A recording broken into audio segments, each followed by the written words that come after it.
Nako, tila meron pong pambablackmail po mga kabida, no? Ito hong ginawa po dito ho sa bangkay po mga kabida ng yumaong si dating DPWH sa Undersecretary Catalina Cabral, ano, mga kabida. Ito po yung naging pahayag po ng pamilya ng dating Undersecretary kay Congressman Leandro Leviste, ano po, no? Eto, babasahin ko lang po ito hong post po ni Congressman Leviste, mga kabida, sa kanyang Facebook account. Ano po? Ang sinabi po niya dito, sinabihan ng mga anak ni Yumaong Yusek Cabral na hindi ilalabas ang bangkay ng kanilang ina hanggat hindi nila ibinibigay ang cellphone nito. Ito ay kahit wala pang kasong naisampa laban sa kanya sa alinmang hukuman. Nasa devices niya ang listahan ng mga proponents ng DPWH insertions. Ayun. So, tila meron pong pambablackmail po, ano, dito. Hindi naman po sinabi dito kung sino po yung ayaw ho magparelease ho sa bangkay ng dating undersecretary po, mga kabida, no? Pero meron pong official statement, ito hong abogado po mga kabida, no, ng pamilyang Cabral. Okay? Ito, babasahin ko lang po ito mga kabida. Kasi po, meron pong connection ito sa sinabi po ni Congressman Leandro Leviste, ano po. And actually, ito hong statement po ng abogado po ng pamilyang Cabral, ano, mga kabida, ay sinare po ni Congressman Leviste sa kanyang Facebook account, kung saan po mga kabida, finorward po ng abogado ng pamilyang Cabral yung official statement sa kanya, no, mga kabida. Ito, babasahin ko lang po. Okay? Forwarded to me as a statement from the lawyer representing the family of former DPWH Undersecretary Catalina Cabral. Ito po yung official statement po nila, no, mga kabida. Official statement: the sudden passing of former DPWH Undersecretary Maria Catalina E. Cabral. In light of the sudden passing of Ms. Cabral, we appeal for compassion, restraint, and humanity. Her family is confronting an overwhelming loss under painful and sensitive circumstances, and they ask for the time, space, and privacy to grieve and mourn in peace. At this time, we respectfully urge everyone to refrain from actions, speculations, or commentary that may compound the family's grief. Any steps taken following Ms. Cabral's passing should be guided by sensitivity and respect for personal boundaries. A life has been lost, and this is neither the time nor occasion to rush to extract answers from the personal effects of the disease. We remind everyone that, to date, not a single complaint, whether criminal, civil, or administrative, has been filed against her that would legally justify the seizure of any of her personal effects. Ito po'y patungkol ho sa kanyang cellphones at iba pang mga gamit po mga kabida, no? The calls for the seizure of her cell phone and other personal belongings are thus unwarranted. In this regard, the family respectfully appeals for prompt release of Ms. Cabral's remains so that they may begin mourning privately and lay her to rest with dignity and peace. Claims and insinuations that she and her family fake her death and inappropriate, they are also utterly reckless and baseless. We would also like to take this opportunity to reiterate Ms. Cabral's consistent and unequivocal denial of any capacity in any alleged anomalous flood control projects.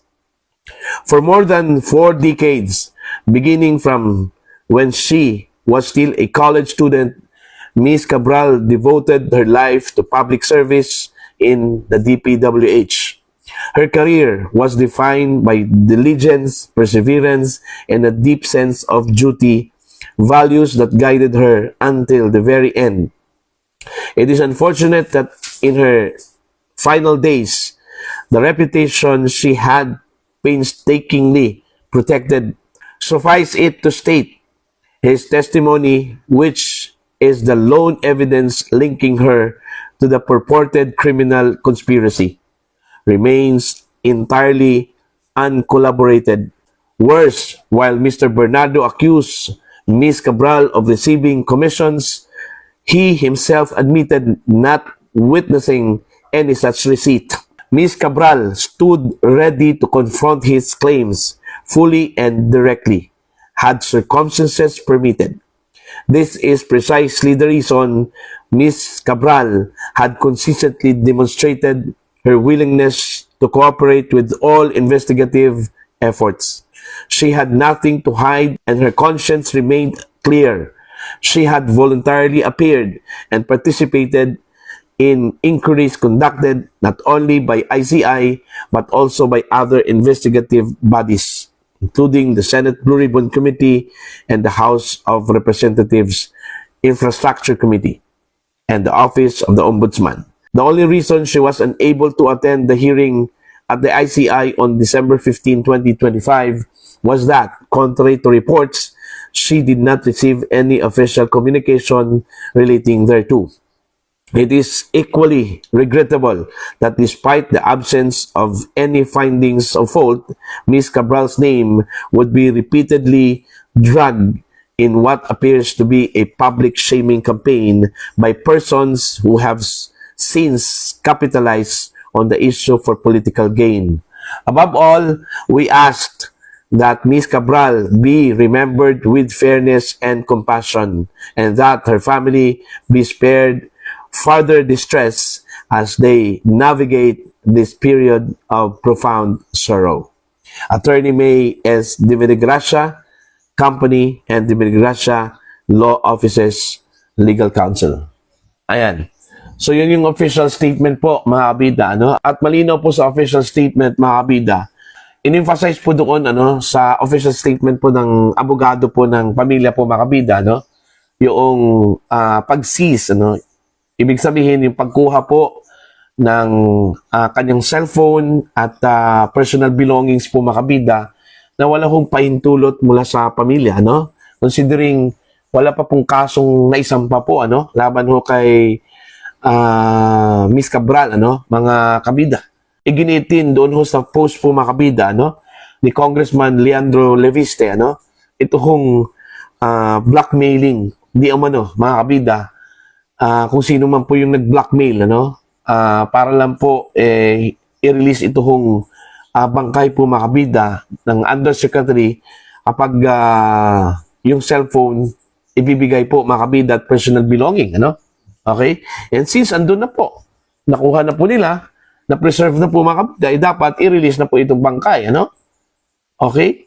Tsaka wala naman pong karapatan po kung sino man po yung nag-hold doon sa bangkay, mga kabida, ano? Kagaya na sinabi po ng abogado po ng pamilya, wala pa pong kasong isinampay, Mere investigation lang po yung ginawa po, mga kabida, kung saan po ay ito hong si Cabral at iba pang mga isinangkot po, mga kabida, sa flood control controversy, ano, pinapaatin po, ano, at saka hindi naman po lisensya yung ginagawang investigasyon para i-hold kung ano man pong personal belongings na pag-aari po, mga kabida, ng isa po sa mga akusado, ano, or isa sa mga idinawit po sa controversial flood control scam, ano, mga kabida.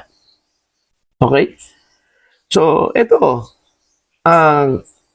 sa ginamit na term po ng abogado po ng pamilya, unwarranted talaga, no? At isa pa po, ito hong ginawa po ng mga otoridad po, mga kabida, na i-autopsy at saka isa-ilalim po sa DNA testing na hindi man lang kinuha po kung papayag ba ang pamilya po, mga kabida, dito. Questionable din to, ano, mga kabida. Alright? May statement kasi dyan, mga kabida, ano, ito hong si Secretary John Vic Rimulya patungkol ho sa isinagawang autopsy sa bangkay po ng yumaong Undersecretary at DNA testing po.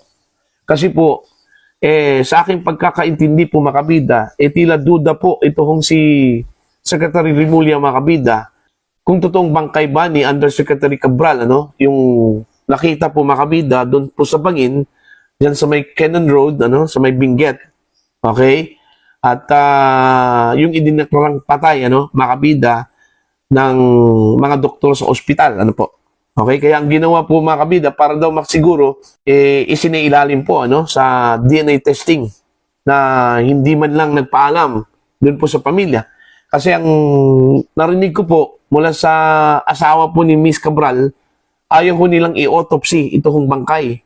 And most likely, ito hong DNA testing, ano? Kasi positively identified daw nila yung bangkay eh. So, what's the purpose of DNA testing? Na kitang-kita at saka identified nila yung bangkay, ano, mga kabida. Yun yung medyo nakakabahala po mga kabida, yung sinasabi po ni Congressman Liviste at Attorney Dime Gracia po, ano, na parang binablockmail ito kong pamilya po mga kabida kung hindi po ibibigay yung mga gamit, personal belongings, including the cellphone ni Undersecretary Cabral, ay hindi po i-release yung bangkay, ano, mga kabida, as being said by the children, ano, of Cabral o Miss Cabral, ano po, mga kabida. So, yun lang po, no? Medyo nakakabahala po itong isiniwalat po ni Congressman Liviste. Ito hong estado po ano sa bangkay ni Undersecretary Cabral, ano, mga kabida, dahil ho dito sa ginagawang investigasyon po ng Philippine National Police, ano. Ang tanong ko lang po dito mga kabida, pwede ba yan siya gawin? Ano? Pwedeng i-hold yung bangkay kahit sino man po? Okay? Kahit na walang kasong isinampa, walang legal action po ang ginawa po laban sa kay Undersecretary Cabral po mga kabida, hindi na po pwedeng i-release ang bangkay hanggat hindi pa po tapos yung investigasyon po, ano, mga kabida. Okay? Pwede bang isailalim po sa autopsiya at saka DNA testing na hindi po nagpaalam doon ho sa pamilya, mga kabida? Yun yung malaking tanong po, ano? Please, para po sa inyo, you can comment down mga kabida